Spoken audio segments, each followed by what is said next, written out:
مالكوم طبيب نفسي متخصص في علم نفس الأطفال، كان موهوب جدا في شغله ومكرس له كل وقته. كان بيحتفل هو وزوجته آنا بمناسبة تكريمه وحصوله على شهادة تقدير من مدينة فيلادلفيا لجهوده في علاج عدد كبير منهم وإدخال السعادة عليهم وعلى أسرهم. آنا بتشوف إزاز الشباك مكسور وكأن في شخص اقتحم البيت، وفجأة بيشوفوا خيال بيتحرك. مالكوم بيتقدم ببطء وبيلاقي واحد واقف في الحمام، واضح عليه إنه مش طبيعي وبيعاني من اضطراب عصبي. بيكلم مالكوم وبيقول له أنا كنت مريض عندك وسبتني عايش في وحدتي وخوفي، الناس كلها كانت بتقول عليا فريك، يعني تصرفاته غريبة ومخيفة. مالكوم بتأثر بيقول له أنا فاكرك وعارف حالتك، كان اسمه فينسنت. قال له أنت خذلتني، أنت الدكتور بتاعي، إزاي ما تصدقنيش وتتخلى عني؟ مالكوم قال له اديني فرصة تانية، لكن فينسنت ضربه بالنار وضرب نفسه بعدها وانتحر. بعد سنة مالكوم كان قاعد قدام بيت كول، طفل عنده 8 سنين وبيدرس الملف بتاعه. الولد خرج من البيت ومالكوم مراقبه من بعيد، وكان بيجري بأقصى سرعته. قرب من كول لقاه بيكلم الألعاب بتاعته باللاتيني، وده طبعا كان شيء غريب بالنسبة لطفل في سنه. الولد كان بيبصله بطريقة غريبة. لاحظ إن إيد الولد عليها جروح، ما كانش فاهم اللغة اللاتينية اللي الولد كان بيتكلم بيها مع الألعاب بتاعته. قدم له نفسه وقال له أنا معالج نفسي. الولد قال له هشوفك بكرة وسابه ومشي. روح البيت لقى زوجته آنا نايمة. حاول يفتح أوضة مكتبه لقاها مقفولة. نزل البدروم وجاب قاموس لاتيني وبدأ يترجم الكلام اللي سمعه من الولد. لقاه كان بيستنجد بربنا، حس إن الولد ده في أزمة كبيرة. الصبح كانت لينا بتحضر الفطار لابنها كول. المطبخ كان نضيف ومترتب. راحت تجيب له جرافات تنظيفة. لما رجعت المطبخ لقت كل الأدراج والدواليب مفتوحة والولد قاعد على الترابيزة ما بيتحركش. قالت له كنت بتدور على حاجة؟ بخوف قال لها الكيكة بتاعتي. لما زميله نده عليه طلع يجري علشان يروح المدرسة. كانت بتلاحظ تصرفات غريبة على ابنها، كانوا أصحابه بيقولوا عليه فريك. لما راح المدرسة فضل واقف قدام المبنى خايف يخش، ودخل آخر واحد قبل ما يقفلوا الباب. لما روح البيت لقى مالكوم قاعد مع أمه، بصله نفس النظرة الغريبة. أمه قالت له استريح وعقبال الغدا ما يجهز، قدامك ساعة. مالكوم قال له تحب تقعد علشان نتكلم؟ الولد قال له لا. قال له أنا عندي لعبة اسمها قراءة الأفكار، كل ما أقول حاجة صح هتتقدم خطوة، ولو وصلت للكرسي هتقعد ونتكلم، ولو اللي أنا بقوله كان غلط ترجع خطوة لورا، ولو وصلت للباب ممكن ساعتها تمشي. قال له لما حصل الطلاق بين أمك وأبوك، أمك راحت لدكتور نفسي لكنه ما ساعدهاش، علشان كده أنت متأكد إني أنا كمان مش هقدر أساعدك. الولد اتقدم خطوة لقدام. قال له انت قلقان علشان لازم تقول اسرارك للدكتور النفسي.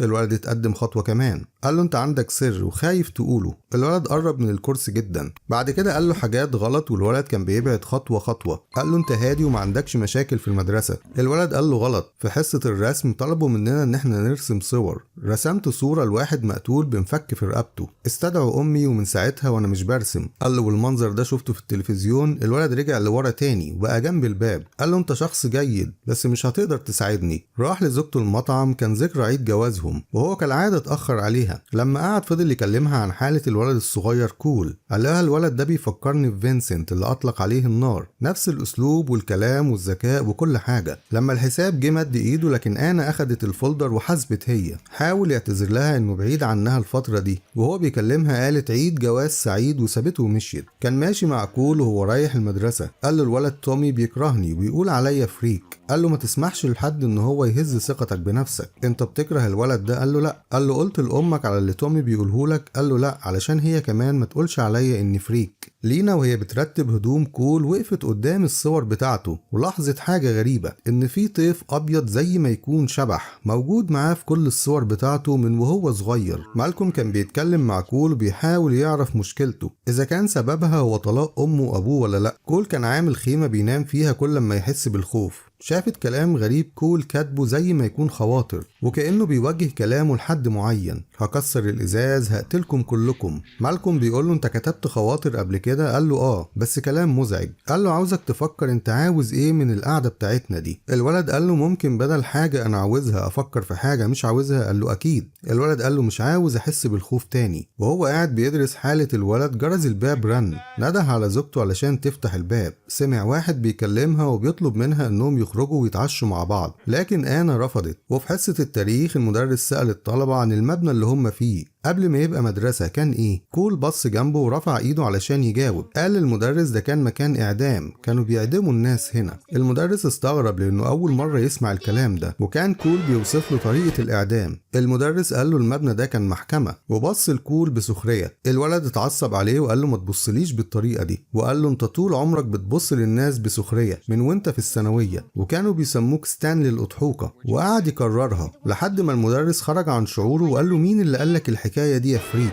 مالكوم راح المدرسة الكول لقاه قاعد لوحده زعلان من الكلام اللي المدرس قاله عليه. حاول يعلمه لعبة سحرية تسليه علشان يخرجه بره المود اللي هو فيه، لكن الولد ما انبهرش وقال له مفيش حاجة اسمها السحر. روح البيت لقى مراته مشغلة شريط الفرح بتاعهم، وواضح انها مفتقداه بشدة، وقعد يفتكر ذكرياتهم وقصة حبهم وايام جوازهم الاولى، ولقاها بتاخد ادوية مضادة للاكتئاب. حب يدخل اوضة مكتبه تاني لقاها مقفولة. كول كان في حفل عيد ميلاد واحد من اصدقائه وحب يعمل حركة العملة دي لواحد منهم. الولد ما عجبتوش برضه وقال له ايه الغباء ده؟ البالونة بتاعته طارت للدور التاني، وهو طالع علشان يجيبها سمع كلام جاي من اوضة صغيرة على السلم، وفيها واحد عمال يستنجد انهم يفتحوا له الباب. بس الغريبة ان الباب كان مفتوح فعلا، كان عمال يتوسل انه ما سرقش، وكأنهم معاقبينه وحابسينه في الأوضة دي. تومي الولد اللي بيكرهه لما شافه في الحفلة حب يعمل فيه مقلب كالعادة. طلع هو وواحد تاني ورا كول وقال له انت هتعمل دور في المسرحية الجديدة. قال لهم دور ايه؟ قالوا له شخص محبوس في دولاب، وشالوه دخلوه الدولاب وقفلوا عليه. الولد فضل يصرخ وكان فيه أصوات زي ما تكون ضرب وخناقة. لينا دورت على كول ابنها وحست بحاجة غريبة. طلعت السلم وسمعت ابنها وهو بيصرخ، حاولت تفتح الباب معرفتش لحد الصوت ما سكت، وفتحت الباب وشالت ابنها وهو مغمى عليه. في المستشفى الدكتور بيقول لها في جروح وكدمات على جسم ابنك. لينا بتقول له ده من اللعب والرياضة، لكن الدكتور ما كانش مصدق. قالت له انت فاكر اني بضرب ابني او باذيه باي شكل؟ قالت له انا عاوزه اعرف ايه اللي حصل لابني. كان في ضرب واصوات عاليه. مالكوم دخل على الولد الاوضه بتاعته، كان واضح انه خايف جدا. حب يحكي للولد حدوته تسليه. الولد قال له احكي لي عن سبب حزنك. قال له عرفت منين ان حزين؟ قال له باين في عينيك. مالكوم حكى له قصته، وانه فشل في مساعدة احد مرضاه، وانه من ساعتها مش قادر ينسى انه ساب مريض عنده يتألم وتخلى عنه، ومن ساعتها هو بقى شخص تاني. حتى مراته ما بقتش حابة الشخص الجديد اللي بقى معاها، وتقريبا ما بقوش يكلموا بعض. وقال له يوم ما قابلتك حسيت ان ربنا بعت لي فرصة تانية اني اكفر بيها عن اللي عملته، لان لو ساعدتك هبقى كأني ساعدت الولد التاني. الولد حس انه صادق واطمن له. قال له دلوقتي اقدر اقول لك على السر بتاعي. قال له انا بشوف الاموات وبتكلم معاهم. قال له في الحلم؟ الولد قال له لا، في الحقيقة بشوفهم طول الوقت بيمشوا بين الناس في كل مكان وهم مش عارفين انهم اموات. الولد قال له ممكن تفضل جنبي لحد ما انام؟ مالكوم بيوصف الحالة بتاعت الولد انه بيعاني من هلوسة بصرية ولازم يدخل المستشفى، وبيلوم نفسه انه مش قادر يساعده لحد دلوقتي. مامته لما روحت بيه البيت لقت هدومه مقطعة، بتعري ظهره لقت فيه جروح وخدوش معلمة في ظهره، بتعيط لانها مش عارفة ايه اللي بيحصل لابنها. صحي من النوم عاوز يخش الحمام بس خايف. في الاخر دخل جري، حس بحد معدي من وراه. دخل المطبخ افتكرها امه، نده عليها ولما اتدورت لقاها جدته اللي ماتت من زمان. طلع يجري ودخل الخيمة بتاعته اللي بيحس فيها بالامان لانه محصلها بتماثيل الجنود وكل حاجة. مالكوم كان بيحضر المسرحية وبيتفرج على كول وهو بيمثل، وبعد المسرحية اتمشوا مع بعض، وفجأة لقى الولد وقف. رجع له وقال له مالك؟ الولد كان شايف ناس متعلقين في المشانق وبصين له، لكن مالكوم ما كانش شايف حاجة. الولد قال له ما تتحركش لاني خايف جدا، وقال له على كل حاجة هو شايفها. كل ده كان مالكوم مش مصدق الولد، وفاكر ان عنده هلاوس بصرية وانفصام شخصية في فترة الدراسة. مامته كانت واخداه معاها السوبر ماركت وحاولت تساعده بأي طريقة وتخرجه بره الحالة اللي هو فيها. هو كان طفل طبيعي زي أي طفل عاوز يلعب ويخرج. وهم قاعدين بيتعشوا امه بتقول له لقيت سلسلة جدتك في الدرج بتاعك، انت ليه دايما بتاخد سلسلة جدتك؟ الولد حب يفهمها بالراحة ان الحاجات دي بتتنقل الدرج بتاعه من غير هو ما يعرف. طبعا الكلام ده ما دخلش عقلها، وقالت له ادخل اوضتك دلوقتي. مامته كانت بتعيط كتير وهي لوحدها لما بتفتكر امها، لان علاقتهم ببعض ما كانتش احسن حاجة، وامها ماتت في حادث. وكانت دايما لينا بتلوم نفسها انها ما قدرتش تقول لامها هي قد ايه بتحبها قبل ما تموت. شاف الكلب بتاعه خايف وبيجري، وشاف واحد دخل اوضته، راح لامه وطلب منها انه ينام معاها في السرير. لما حضنته لقيته متلج وبترعش من الخوف. أنا كانت قاعدة مع واحد وجايباله هدية بمناسبة عيد ميلاده. فجأة سمعوا صوت خبط، راحوا ناحية الباب لقوا الإزاز مشروخ. زي ما يكون حد خبطه بحاجة. كان مالكوم شاف مراته آنا قاعدة مع راجل غريب وحس انه فقدها للأبد. راح للولد كول وقال له مش هقدر اجيلك تاني، لازم اقضي وقت اطول مع مراتي لاني اهملتها كتير. الولد قال له ما تخزنيش وتتخلى عني، نفس الكلمة اللي فينسنت قالها له. مالكوم قال له مش هقدر اكمل، وكأنه بيرتكب نفس الغلطة اللي فاتت. الولد قال له انت الوحيد اللي عارف سري ومصدقني ولا لا؟ مالكوم سكت وقال له مش عارف. الولد قال له هتساعدني ازاي اذا كنت مش مصدقني؟ واداله العملة المعدنية وقال له بعض السحر بيبقى حقيقي احيانا.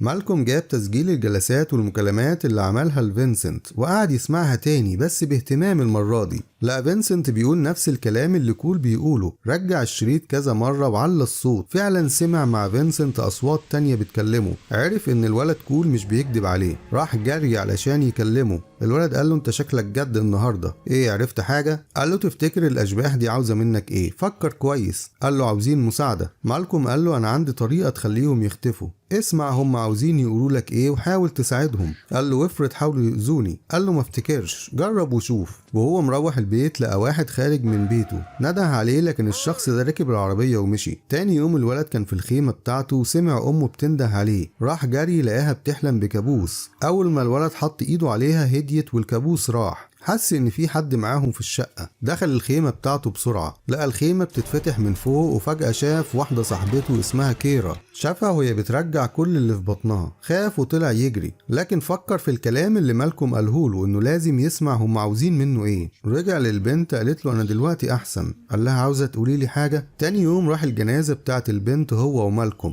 كل أفراد أسرتها والجيران كانوا منهارين ومش عارفين إيه سبب الوفاة. أختها الصغيرة كانت بتلعب بره في الجنينة. كلهم كانوا بيتكلموا عن مرض البنت اللي خلاها قاعدة في السرير سنتين ومحدش من الدكاترة كان قادر يعرف إيه السبب. وبيقولوا إن أختها الصغيرة دلوقتي هي كمان عيانة. طلع هو والولد الدور التاني وراحوا عند أوضة كيرا. دخل كل الأوضة بتاعت البنت، كانت غاوية عرايس خشب وكانت بتصور فيديوهات وهي بتحركهم. كول فجأة لقى إيد بتمسك رجله. لما وقع لقاها البنت كانت تحت السرير وادت له صندوق. نزل كول وهو شايل الصندوق ومشي وسط الناس بهدوء لحد ما راح لوالد البنت اللي كان حزين جدا طبعا. قدم له الصندوق بأدب شديد وقال له كيرا عاوزة تقول لك حاجة. الراجل بيفتح الصندوق لقى جواه شريط فيديو. شغله وقعد يتفرج. لقاها بنته كيرا بتصور عرض العرايس اللي هي بتعمله. بعد شوية شالت مسرح العرايس وراحت تنام، لكن الكاميرا فضلت شغالة. مرات أبوها جابت لها العشاء وبعد شوية حطت في الأكل منظف أرضيات وقدمت الأكل للبنت. البنت قالت لها أنا حاسة إني أحسن دلوقتي. قالت لها بس لازم تاكلي برضو. وأكلت البنت الأكل والأب شايف اللي حصل لبنته. كانت لقطة صعبة جدا، والممثل اللي أدى اللقطة دي كان عبقري في تعبيراته. كل الناس كانت بتشوف معاه الشريط. خرج لزوجته وقال لها أخيرا عرفت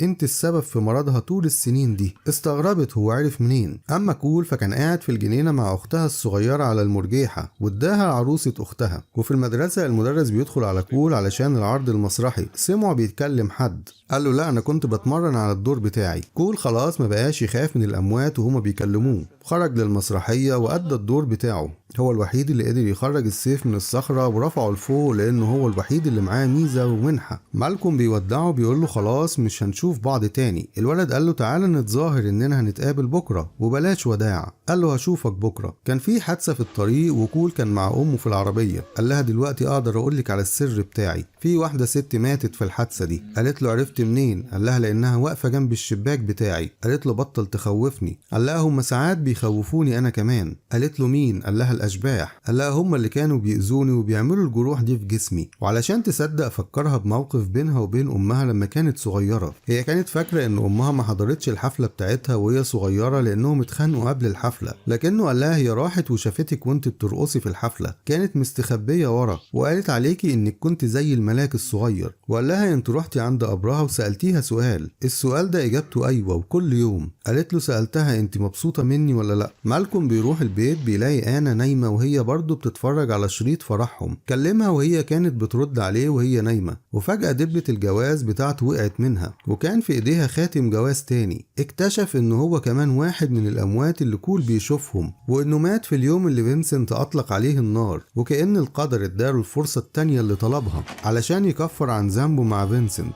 كلم زوجته وهي نايمة وبقى بالنسبة لها حلم، وقال لها دلوقتي اقدر ابعد بعد ما خلصت مهمتي، وقال لها هو قد ايه بيحبها. لو الفيلم عجبك ياريت تدعمنا بلايك واشتراك وشير في القناة عشان يوصلك كل جديد.